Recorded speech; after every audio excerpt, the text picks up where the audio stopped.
ओम श्री विष्णुवे नमः। नमस्कार दोस्तों, आप सभी को स्वागत है हमारे यूट्यूब चैनल पावरफुल हिंदू धर्म में। अब तक हमने श्री आषाढ़ महात्म्य में कथा अध्याय 1 से लेकर कथा अध्याय 11 का रसपान किया है।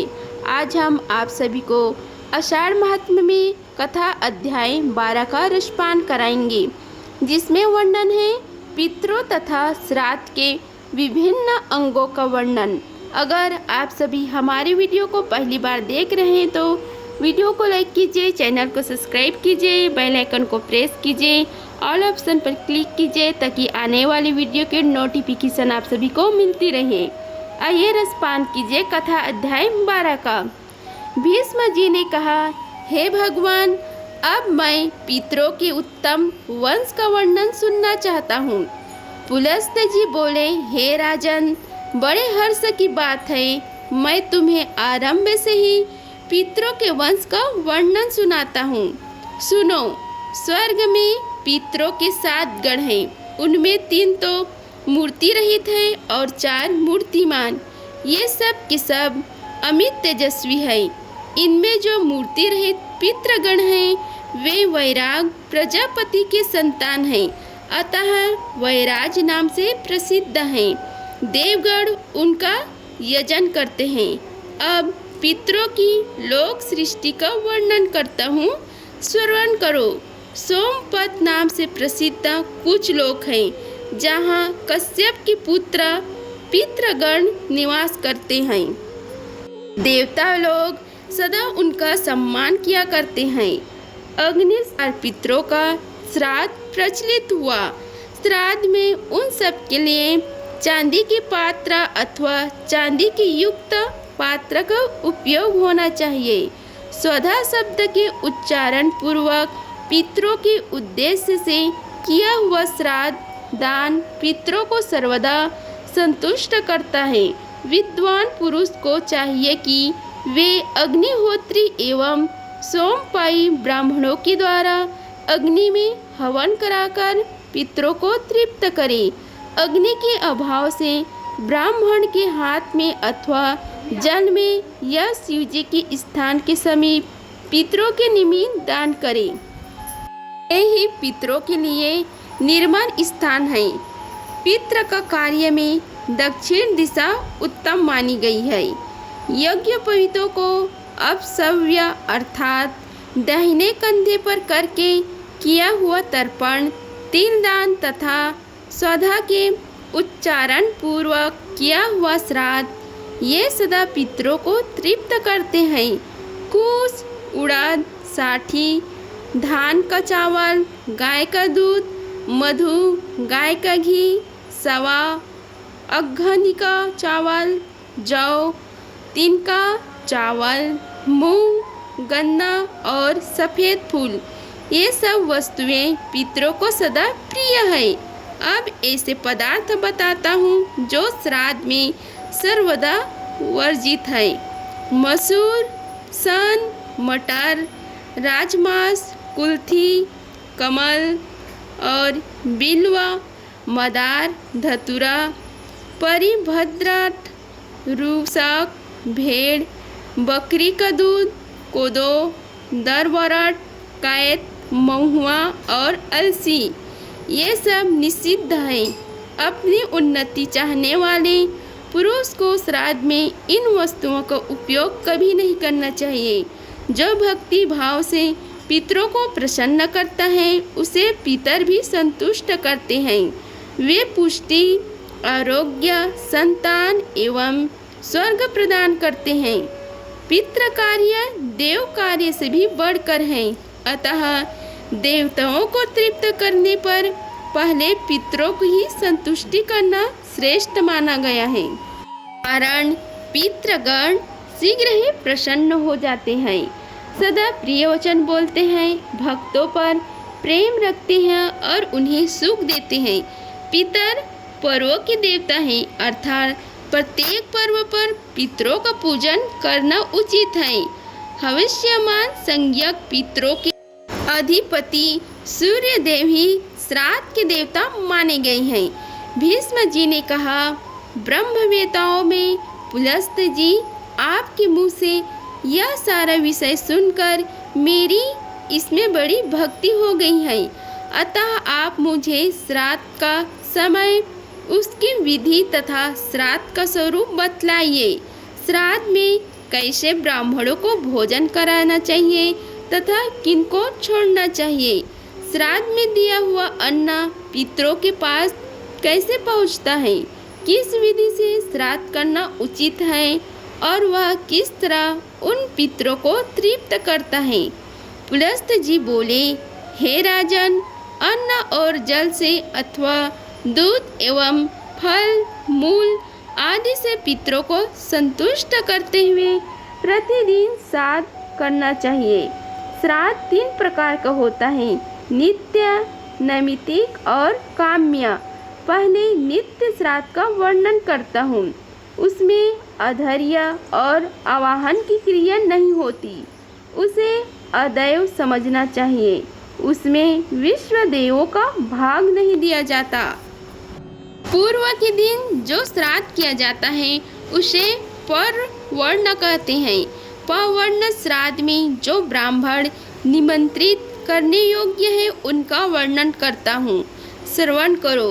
जो पश्चिम अग्र का सेवन करने वाला स्नातक, त्रिसवर्ण, वेद के व्याकरण आदि छंदों अंगों का ज्ञाता, क्षेत्रीय, वेदज्ञ, श्रोत्रियों का पुत्र, वेद के विधि वाक्यों का विशेषज्ञ, सर्वज्ञ, सब विषयों का ज्ञाता, वेद का स्वाध्यायी, मंत्र जपने वाला, ज्ञानवान, त्रिचेकेतन, त्रिमधु, अन्य शास्त्रों में भी परिनिष्ठित, पुराणों का विद्वान, स्वाधनशील, ब्राह्मण भक्त, पिता की सेवा करने वाला, सूर्य देवता का भक्त, वैष्णव, ब्रह्मवेता, योग शास्त्र के ज्ञाता, शांत, अलभ्य, अत्यंत शीलवान तथा शिव भक्ति परायण हो, ऐसा ब्राह्मण श्राद्ध में निमंत्रण पाने का अधिकारी है। ऐसा ब्राह्मण को यत्न पूर्वक श्राद्ध में भोजन कराना चाहिए। अब जो लोग श्राद्ध में वर्जनीय है उनका वर्णन करता हूँ, सुनो। पतित, पति का पुत्र, नामपुषक, चुगलखोर और अत्यंत रोगी, ये सब श्राद्ध के समय धर्मज्ञ पुरुषों द्वारा त्याग देने योग्य हैं। श्राद्ध के पहले दिन अथवा एक बीता और चौड़ाई 4 अंगुली की होनी चाहिए।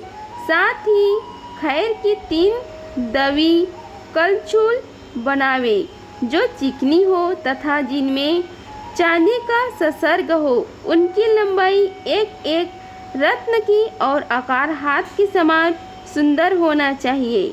जलपात्र, कांस्य पात्र, प्रोक्षण, समिधा, कुश, तिल पात्र, उत्तम वस्त्र, गंध, धूप, चंदन, ये सब वस्तुएं धीरे धीरे दक्षिण दिशा में रखें। उस समय जनेऊ दाहिने कंधे पर होना चाहिए। इस प्रकार सब सामान एकत्रित करके धर के पूर्व गोबर से लिपी हुई पृथ्वी पर गोमूत्र से मंडल बनावे और अक्षत तथा फूल सहित जल लेकर तथा जनेऊ को क्रमशः बाएं एवं दाहिने कंधे पर छोड़कर ब्राह्मणों के पैर धोवे तथा बारंबार उन्हें प्रणाम करे। तदंतर विधि उसके कई पिंड बनाए और एक एक पिंड को दाहिने हाथ में लेकर तिल और जल के साथ उसका दान करना चाहिए। संकल्प के समय जल पात्र में रखे हुए जल को बाएं हाथ की सहायता से दाईं हाथ में डाल लेना चाहिए। श्राद्ध काल में पूर्ण प्रयत्न के साथ अपने मन और इंद्रियों को काबू में रखें और मत्स्य का त्याग कर दे। पिंडदान विधि इस प्रकार है। पिंड देने के लिए बनाई हुई वेदियों पर यत्न पूर्वक रेखा बनावे। इसके बाद और नेजन पात्र में जल लेकर उसे रेखांकित वेदी पर गिरावे। यह अवनेजन अर्थात स्थान शोधन की क्रिया है। फिर दक्षिण मुख होकर वेदी पर कुश बिछावे।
के दिन किए हुए पर्वण श्राद्ध को अनवार्य कहा गया है। पहले अपने हाथ में पवित्री सहित तिल और जल लेकर पिंडों के आगे छोड़ दे और कहे एसम स्वधा अस्तु। ये पिंड स्वधा स्वरूप हो जाए।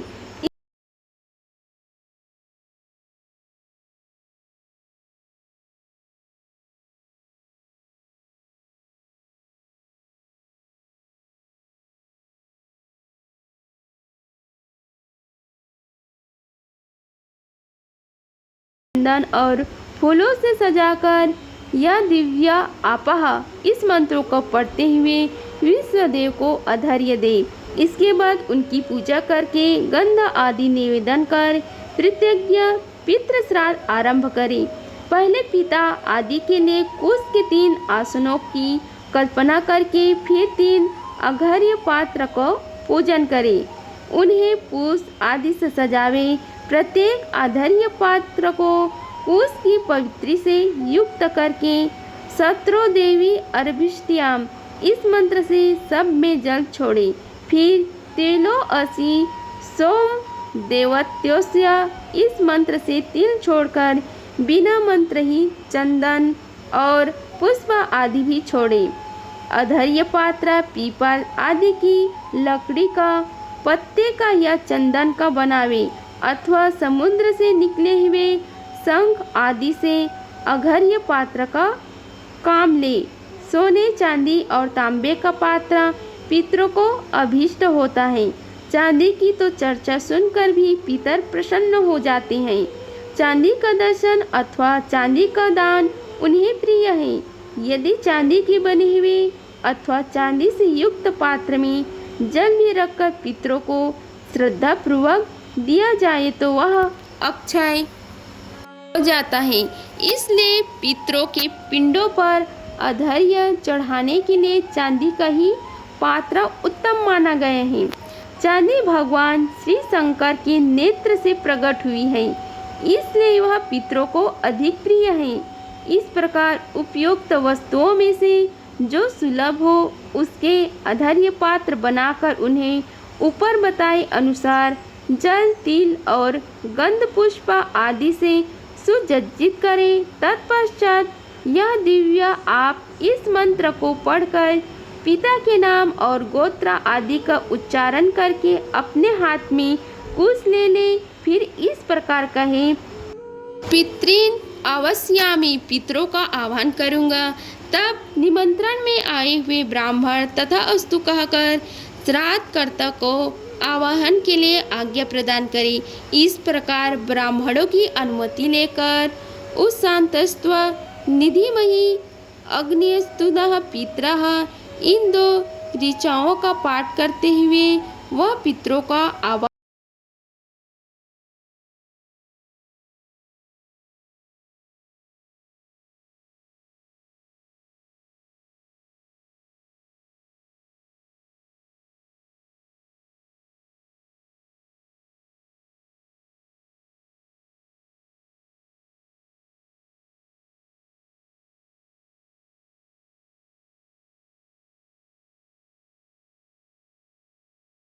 लेकर तिल सहित अक्षोदक दान करें। फिर नाम और गोत्र का उच्चारण करते हुए शक्ति के अनुसार दक्षिणा दें।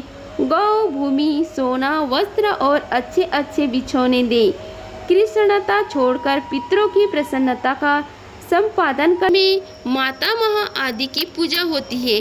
अन्य श्राद्धों की भक्ति इसमें भी विश्वदेव की पूजा आवश्यक है। दक्षिणावर्त क्रम से पूजा उपचार चढ़ाना चाहिए। अधियुदायिक श्राद्ध में दही, अक्षत, फल और जल से ही पूर्व मुख होकर पितरों की पिंडदान दिया जाता है। संपत्रम का उच्चारण करके आधार्य और पिंडदान देना चाहिए। इससे युगल ब्राह्मणों को आधार्य दान दे तथा युगल सप्तनिक ब्राह्मणों की वस्त्र और सुवर्ण आदि द्वारा पूजा करें। तिल का काम जैसा लेना चाहिए तथा सारा कार्य पूर्ववत करना चाहिए। श्रेष्ठ ब्राह्मणों के द्वारा सब प्रकार के मंगल पाठ करावे। इस प्रकार शूद्र भी कर सकता है। वह वृद्धि श्राद्ध सबके लिए सामान्य है। बुद्धिमान शूद्र पितृ नमः इत्यादि नमस्कार मंत्र के द्वारा ही दान आदि कार्य करें। भगवान का कथन है कि शूद्र के लिए दान ही प्रधान है, क्योंकि दान से उसकी समस्त कामनाएं पूर्ण हो जाती हैं। अगर आप सभी को हमारी वीडियो पसंद आई हो तो वीडियो को लाइक कीजिए, चैनल को सब्सक्राइब कीजिए और कमेंट बॉक्स में ओम नमो भगवते वासुदेवाय लिखिए। धन्यवाद। मिलते हैं अगले वीडियो में। तब तक के लिए जय श्री राधे कृष्णा।